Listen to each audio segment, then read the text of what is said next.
ادامه گفتارهای رادیوی فرهنگ.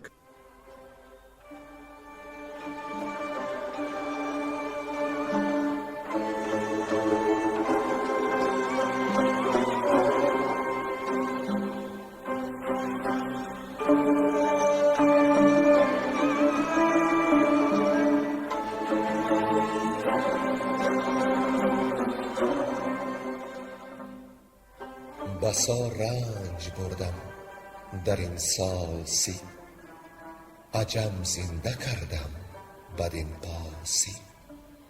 بسا رنج بردم در این سال سی، عجم زنده کردم بدین پارسی.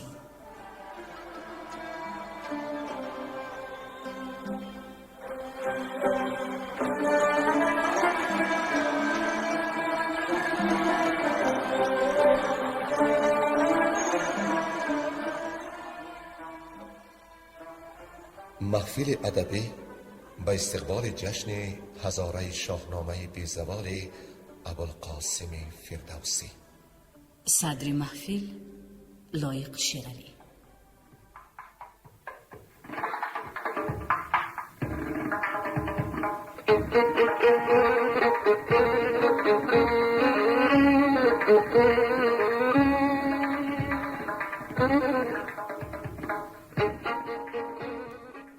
از گفتار پیشین شنوندگان گرامی یاد دارند که سهراب به لشکر کاووس تاخت آورد و سوگند خورد که از ایران نمانم یکی نیزه دار، کنم زنده کاووس پی را بدار. کاووس فرمان داد که طوس رستم را از این ترک آگاهی برد. طوس درخواست کاووس را به رستم رساند. رستم بفرمود تا رخش را زین کنند و او پرخاش جویان سوی سهراب رفت. سهراب کف به کف مالیده از پیش صف به آوردگاه آمد. رستم به سهراب گفت که از ایران و توران دیگر کسی لازم نیست، من و تو باشیم و بس. و نرم به سهراب گفت که ای جوان مرد نرم، به مردی جهان زیر پای من است، هرچی کردم ستاره گواه من است. اما تو به این یال و سفت به ترکان مانند نیستی و هم از ایرانیان کسی جفت تو نیست. از این گفتار دل سهراب بجنبید و پرسید که او خود آیا رستم نیست و آیا از تخمه نیرم نیست؟ رستم پاسخ داد که از تخمه سام نیرم نیست. سهراب از امید ناامید شد. پس رستم و سهراب به هم رزمیدند، چندان رزمیدند که زبانها در دهانشان از تشنگی چاک چاک شد. رستم از زوراوری سهراب به دل می گفت که هرگز در جنگ نهنگ چنین ندیده است و از مردی دلش ناامید شد. از دست یکی ناسپرده جهان از روزگار به سطوح آمد و چون باره هر دو مرد هم جوان و هم سال خورده آسوده شد و هر دو از جنگ سیر آمدند. اما دیگر باره سهراب گرزی گران از این برکشید و بر کتف رستم بزد و بر حال او بخندید. وزیر اندرت رخش گوی خر است، دو دستی سوار از همه بدتر است. سپس رستم و توران سپه و سهراب و ایران سپه به جنگ شدند. از دست سهراب حال بسا ناموران ایرانی تباه شد. رستم به سهراب گفت که ای خونخوار مرد، از ایران سپه جنگ با تو کی کرد که مثل گرگ میان رمه آمده ای؟ سهراب گفت که ایران سپه بیگناهند، آهنگ جنگ نخست از توست. رستم گفت که روز تیره شد، برویم تا روز دیگر تا ببینیم جهان آفرین چی می‌فرماید. رستم و سهراب به لشکرگاه برگشتند. سهراب از هومان پرسید که یکی پیرمردی به سان شیر امروز با او پیکار کرد، او کیست؟ هومان گفت که یک مردی پرخاشجویی است. سهراب گفت که آن پیرمرد از توران سپه حال کسی را تباه نکرد، اما او از ایرانیان بسی کشته است. گیو به رستم گزارش داد که امروز کسی از گردان پایه سهراب نداشت. رستم غمی شد و نزد کاووس شاه روی نهاد و از زوری و پهلوانی آن کودک نارسید زبان برگشاد و افزود که با همه آزموده نبردها بودنش نظیر سهراب را ندیده است، زیرا اگر کوه از باد جنبد او در کوه زین نمی جنبد. کاووس گفت که یزدان پاک تنی بدسگالان را چاک چاک خواهد کرد و او امشب به درگاه جهان آفرین نماز خواهد آورد تا پیروزی از رستم باشد. رستم پیش سپاه آمد و آگاه کرد که او شبگیر و پیش آن ترک خواهد رفت و اگر کار دیگرگونه انجامد کسی به آوردگاه نیاید و همه یکایک سوی زابلستان بروند و دل مادرش را خرسند گردانند. و شب را نیمه از گفت سهراب، نیمه با آرامش و خواب بسر برد. شنوندگان عزیز، اینک دنباله داستان را بشنوید که چسان رستم و سهراب گوشتی میگیرند. گویندگان گلنسا زمانی، کمینه و سالمان. افکندن سهراب رستم را. چه خورشید رخشان بگسترد پر، سیه زاغ پران فرو برد سر، تهمتن بپوشید ببر بیان، نشست از بر اژدهای دمان. سپه را دو فرسنگ بد در میان، گشادن نیارست یک تن میان. بیامد بدان دشت آوردگاه، نهاده ز آهن به سر بر کلاه. همه تلخی از بهر بیشی بود، مبادا که با آز خویشی بود. وزان روی سهراب با انجمن، همی می گسارید با رودزن. به هومان چنین گفت کان شیرمرد، که با من همی گردد اندر نبرد. ز بالای من نیست بالاش کم، به رزم اندرون دل ندارد دژم. برو کتف و یالش بمانند من، تو گویی که داننده برزد رسن. ز پای و رکیبش همی مهر من، بجنبد به شرم آورد چهر من. نشانهای مادر بیابم همی، به دل نیز لختی بتابم همی. گمانی برم من که او رستم است، که چون او نبرده به گیتی کم است. نباید که من با پدر جنگجوی، شوم خیره رو اندر آرم به روی. بدو گفت هومان که در کارزار، رسیده است رستم به من چند بار. شنیدی که در جنگ مازندران، چه کردان سپه بود به گرز گران. بدین رخش ماند همی رخش اوی، ولیکن ندارد پی و پخش اوی. به شبگیر چون بردمید آفتاب، سر جنگجویان برآمد ز خواب. بپوشید سهراب خفتان رزم، سرش پر ز رزم و دلش پر ز بزم. بیامد خروشان بدان دشت جنگ، به چنگ اندرون گرزه گاورنگ. ز رستم بپرسید خندان دو لب، تو گفتی که با او به هم بود شب. که شب چون بودی روز چون خواستی، ز پیگار دل بر چه آراستی. ز کف بفکن این تیر و شمشیر کین، بزن چنگ بیداد را بر زمین. نشینیم هر دو پیاده به هم، به می تازه داریم روی دژم. به پیش جهاندار پیمان کنیم، دل از جنگ جستن پشیمان کنیم. همان تا کسی دیگر آید به رزم، تو با من بساز و بیارای بزم. دل من همی بر تو مهر آورد، همی آب شرمم به چهر آورد. همانا که داری ز گردان نژاد، کنی پیش من گوهر خویش یاد. ز من نام پنهان نباید کرد، چو گشتی تو با من کنون هم نبرد. مگر پور دستان سام یلی، گزین نامور رستم زابلی. بدو گفت رستم که ای نامجوی، نکردیم هرگز چنین گفتگوی. ز کشتی گرفتن سخن بود دوش، نگیرم فریب تو زین در مکوش.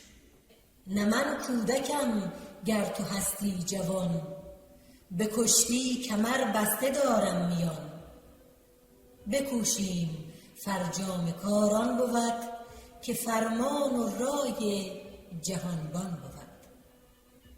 بسی گشتم در فراز و نشیب، نیم مرد گفتار زرق و فریب. بدو گفت سهراب که ای مرد پیر، اگر نیست پند منت جایگیر.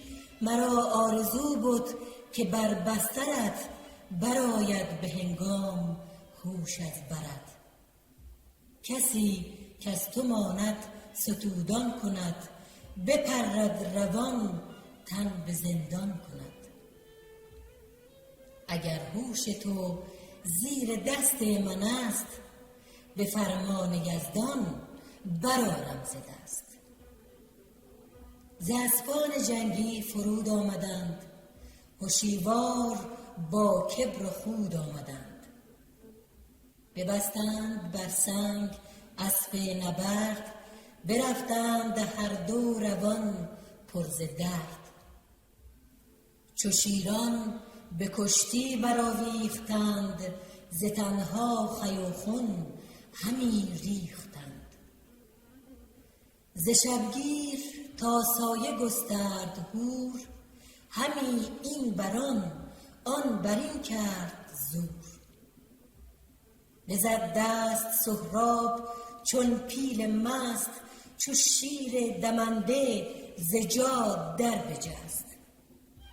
کمربند رستم گرفت و کشید، ز بس زور گفتی زمین بردرید. یکی نعره برزد پر از خشم و کین، بزد رستم شیر را بر زمین. به رستم در آویخت چون پیل مست، برآوردش از جای و بنهاد پست. نشست از بر سینه پیلتن، پر از خاک چنگال و روی و دهن. به کردار شیری که بر گور نر، زند دست و گور اندر آید به سر. یکی خنجر آبگون برکشید، همی خواست از تن سرش را برید. نگه کرد رستم به آواز گفت، که این راز باید گشاد از نهفت. به سهراب گفت ای یلی شیرگیر، کمند افکن و گرز و شمشیر گیر. دگرگونه این باشد آیین ما، جز این باشد آرایش دین ما. کسی کو به گشتی نبرد آورد، سری مهتری زیر گرد آورد.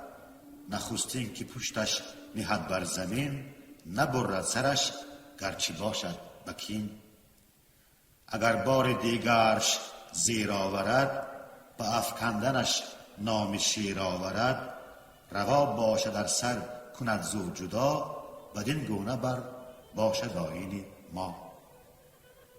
بدین چاره از چنگ نر اژدها، همی خواست یابد ز کشتن رها. دلیر جوان سر به گفتار پیر، بداد و نبود آن سخن جایگیر. یکی از دلیری، دوم از زمان، سوم از جوان مردیش بیگمان. رها کردش از دست و آمد بدشت، بدشتی که بر پیشش آهو گذشت. همی کرد نخجیر یادش نبود، از آن کس که با او نبرد آزمود.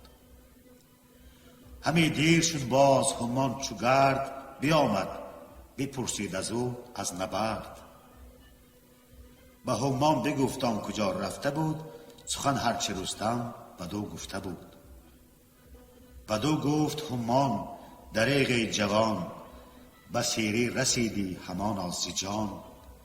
دریغ این بر و برز و بالای تو، رکیبی دراز و یلی پای تو. هزبری که آورده بودی بدام، رها کرده از دست و شد کار خام. نگه کن که زین بیهوده کار کرد، چی آرد به پیشت به روز نبرد. یکی داستان زد بدین شهریار، که دشمن مدارد چه خورده است خار. بگفت و دل از جان او برگرفت، پراندوه همی ماند اندر شگفت.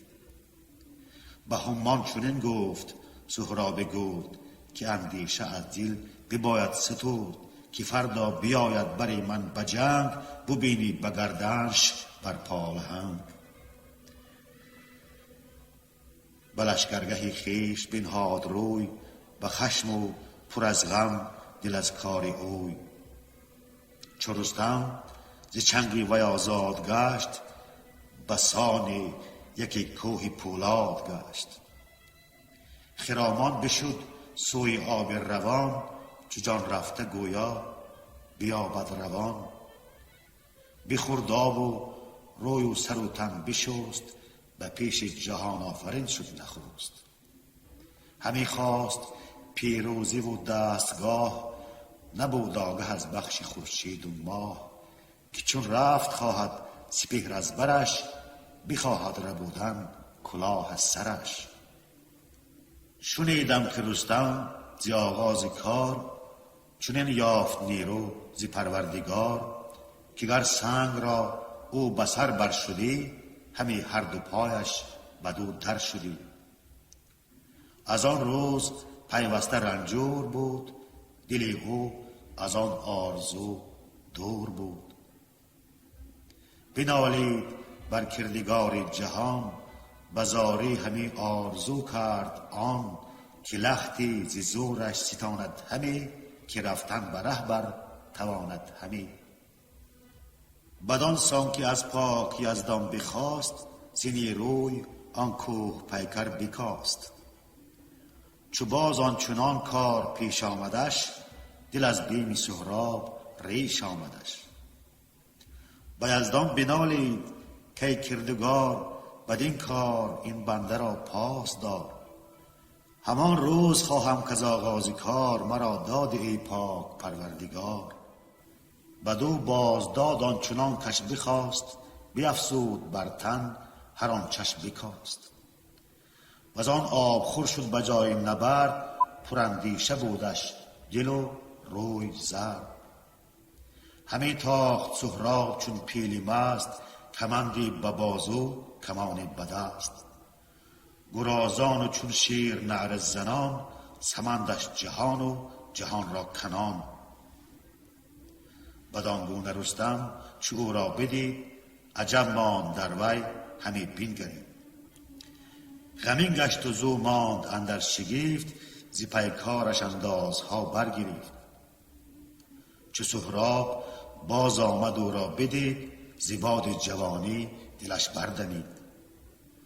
چون نزدیکتر شد بدو بنگرید، مر او را بدان فر و آن زور دید. چنین گفت که رسته از چنگ شیر، چرا آمدی باز نزدم دلیر. چرا آمدی باز پیشم بگوی، سوی راستی خود نداری تو روی.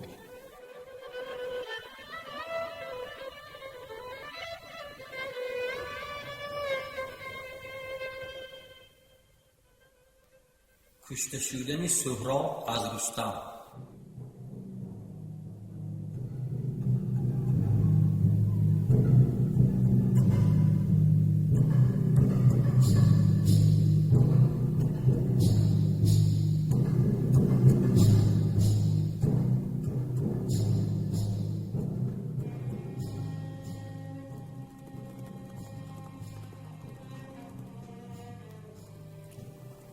دیگر باره اسپان ببستند سخت،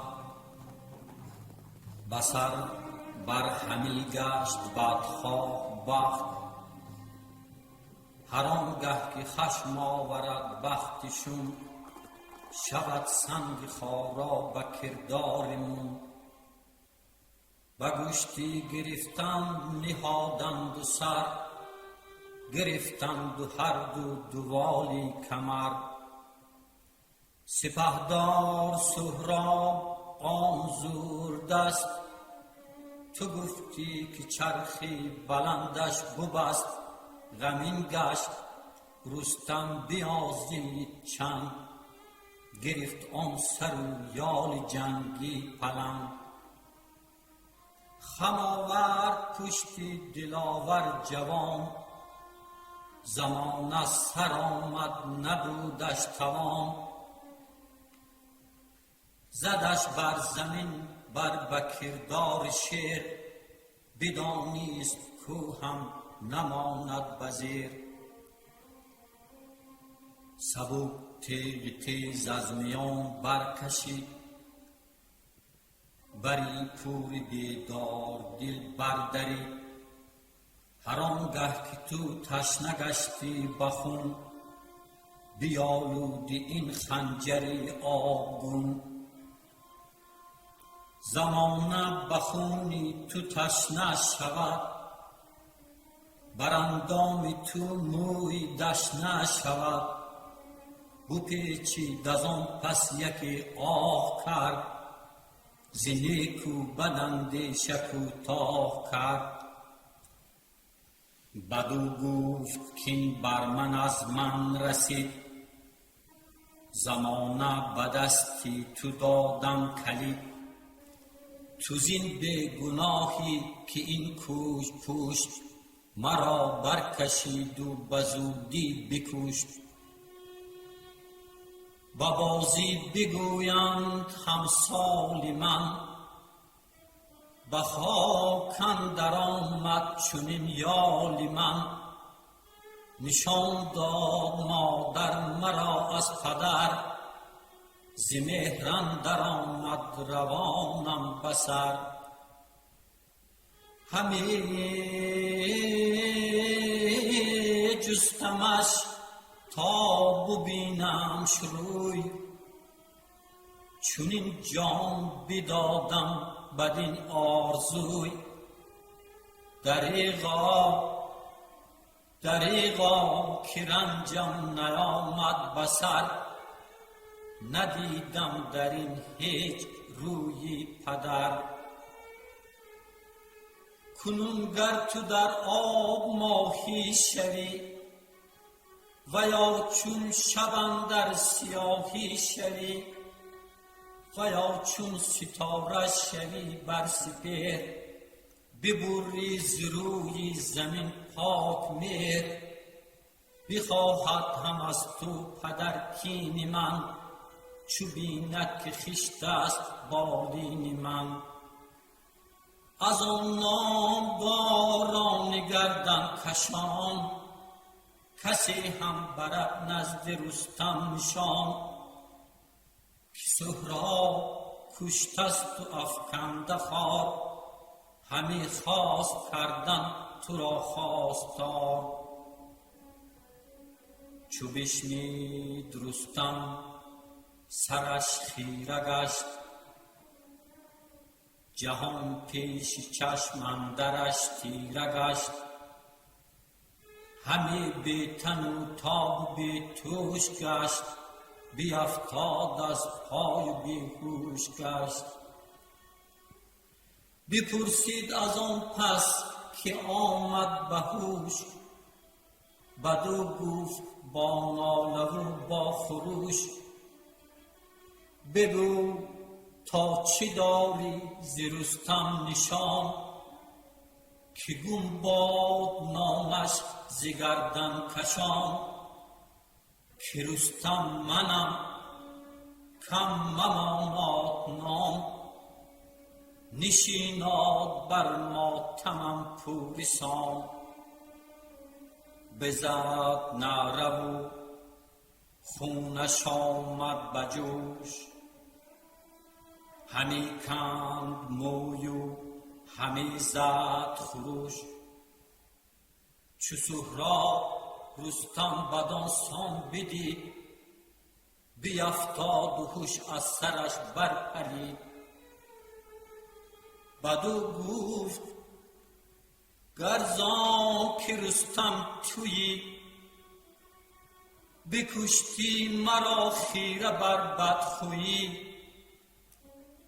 ز هر گونه بودم تو را رهنمای، نجنبید یک ذره مهرت ز جای.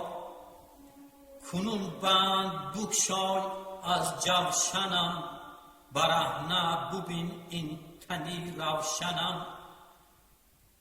چو برخاست آواز کوس از درم، بیامد پر از خون دو رخ مادرم. همه جانش از رفتنی من بخست، یکی مهره بر بازوی من ببست. همه جانش از رفتنی من بخست، یکی مهره بر بازوی من ببست.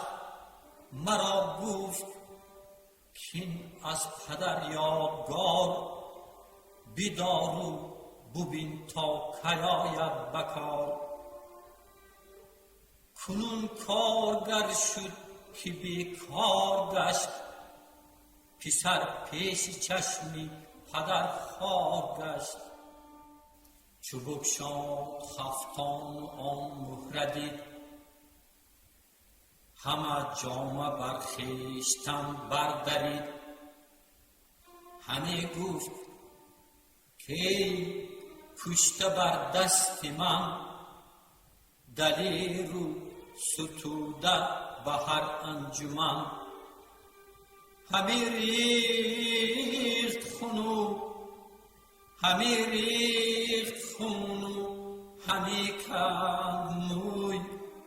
سرش پر ز خاک و پر از آب روی. بدو گفت سهراب کین بدتریست، با آبی دو دیدن نباید گریست. از این خویشتن کشتن اکنون چه سود، چونین رفت و این بودنی کار بود. چو خورشید تابان ز گنبد بگشت، تهمتن نیامد به لشکر ز دشت. ز لشکر بیامد هوشیوار بیست، که تا اندر آوردگه کار چیست. دو اسپ اندر آن دشت بر پای بود، پر از گرد رستم دیگر جای بود. گوی پیلتن را چو بر پشت زین، ندیدند گردان بر آن دشت کین. چنان بود گمانشان که او کشته شد، سری نامداران همه گشته شد. به کاووس کی تاختند آگهی، که تختی مهی شد ز رستم تهی. ز لشکر برآمد سراسر خروش، برآمد زمانه یکایک بجوش. بفرمود کاووس تا بوق و کوس، دمیدند و آمد سپهدار توس. وزان پس به لشکر چنین گفت شاه، کزی در هیون سوی رزمگاه. بتازید تا کار سهراب چیست، که بر شهر ایران بباید گریست. اگر کشته شد رستمی جنگجوی، از ایران کی آرد شدن پیش اوی.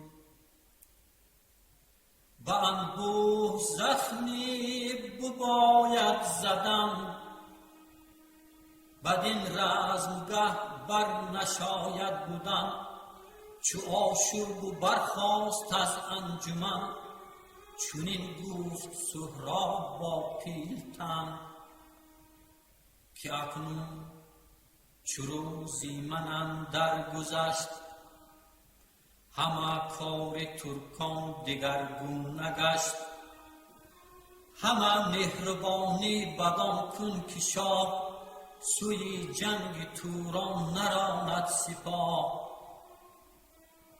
که ایشان به پشتی من جنگ جوی، سوی مرز ایران نهادند روی. بسی روز را داده بودم نوید، بسی کرده بودم زهر در امید. چه دانستم ای پهلوی نامور، که باشد روانم به دستی پدر. نباید که بینم رنجی برا، مکن جز به نیکی در ایشان نگاه. در این دیش دلیری به بندی من است، گرفتار خمی کمندی من است. بسی زو نشانی تو پرسیدم، همه بود خیالی تو در دیدم. جزان بود یک سر سخنهای اوی، از او باز ماند تهی جای اوی. چو گشتم ز گفتار او ناامید، شدم لاجرم تیره روزی سپید. ببین تا کدام است از ایرانیان، نباید که آید به جانش زیان. نشانی که بود داده مادر مرا، بدیدم نبود دیده باور مرا. چنینم نوشته بود اختر بسر، که من کشته گردم به دستی پدر. چو برق آمدم رفتم اکنون چو باد، به مینم مگر بینمت باز شاه. به سختی بر رستم فرو بست دم، پر آتش دل و دیدگان پر زنم. نشست از بری رخش رستم چو بر، پر از خون دل و لب پر از باد سر. بیامد به پیش سپه با خروش، دل از کرده خویش پر درد و جوش. چو دیدند ایرانیان روی اوی، همه برنهادند بر خاک روی. ستایش گرفتند بر کردگار، که او زنده باز آمد از کارزار.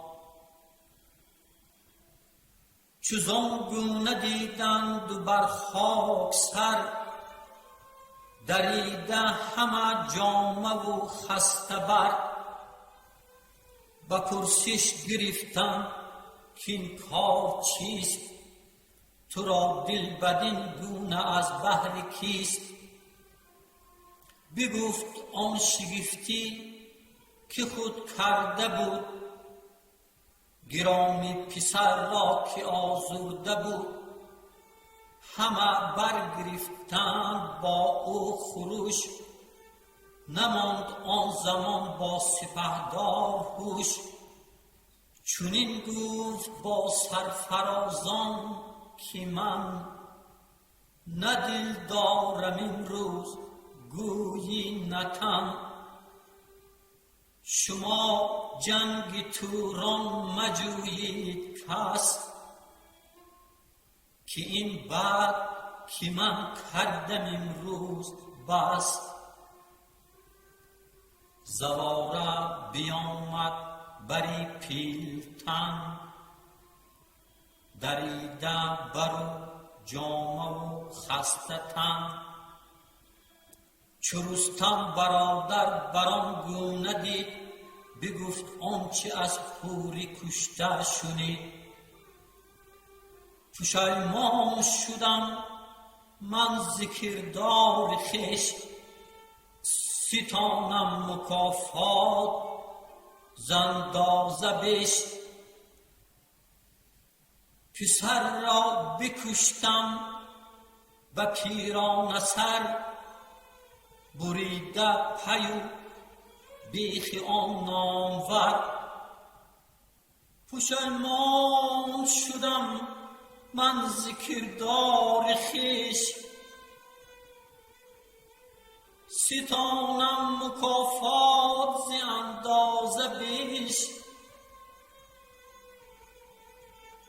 پسر را بکشتم به پیرانه سر، بریده پی و بیخ آن نامور.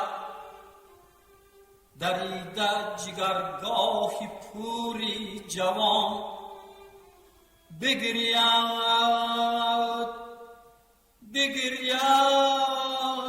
برو چرخ تا جاودان.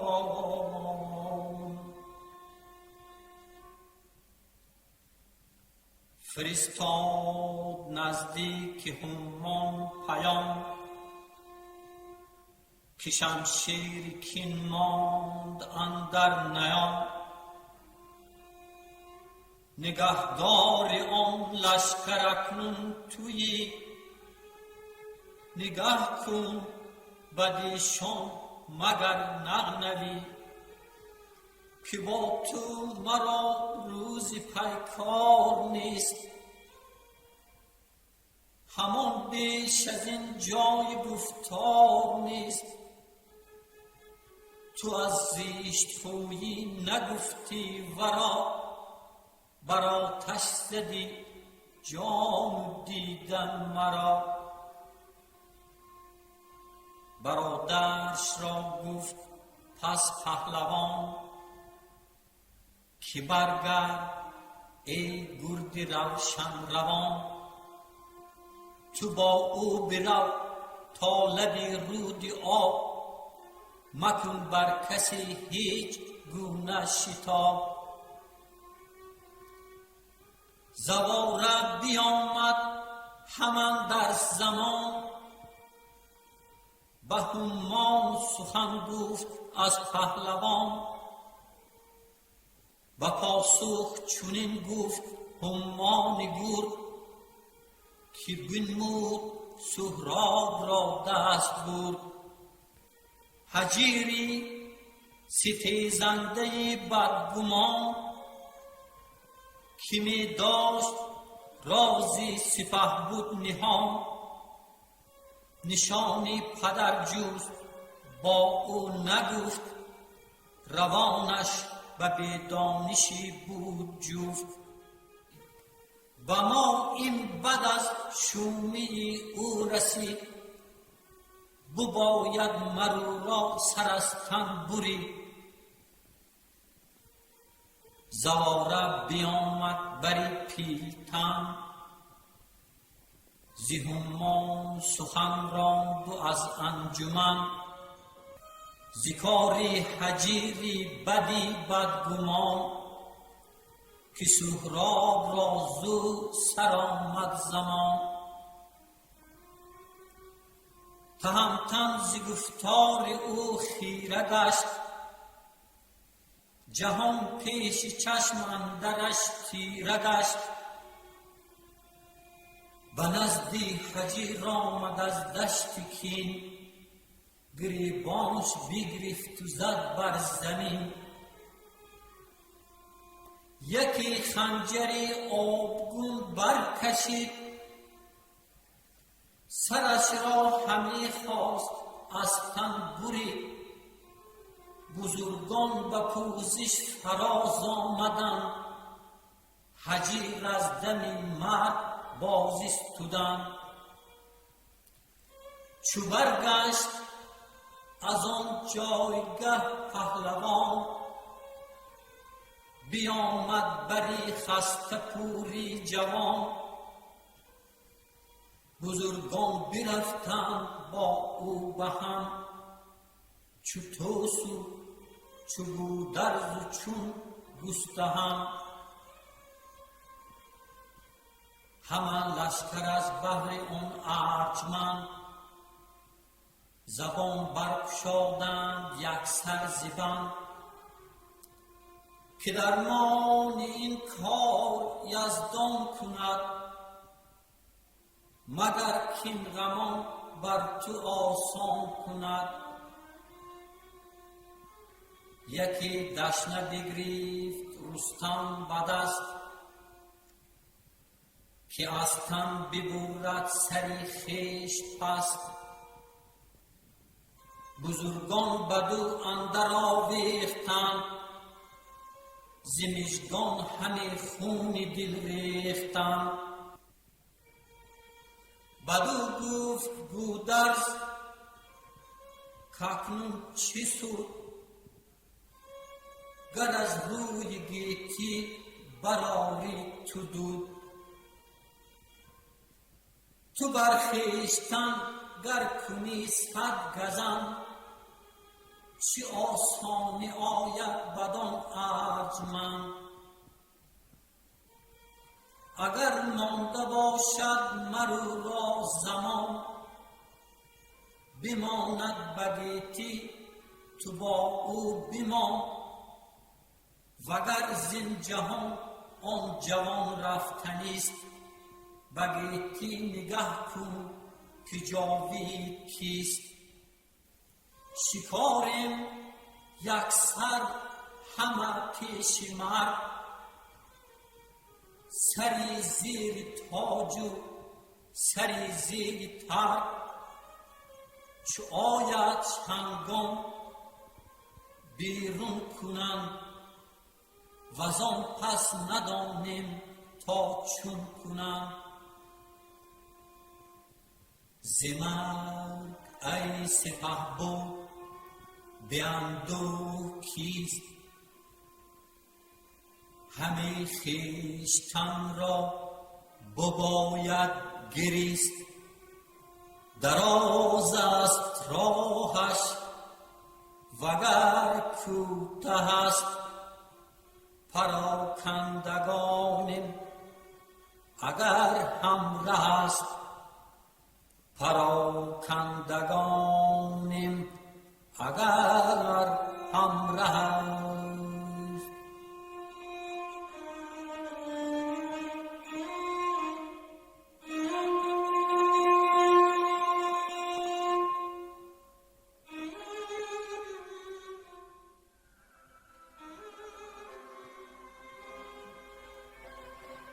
شما محفل ادبی را به استقبال جشن هزاره شاهنامه ابوالقاسم فردوسی شنیدید.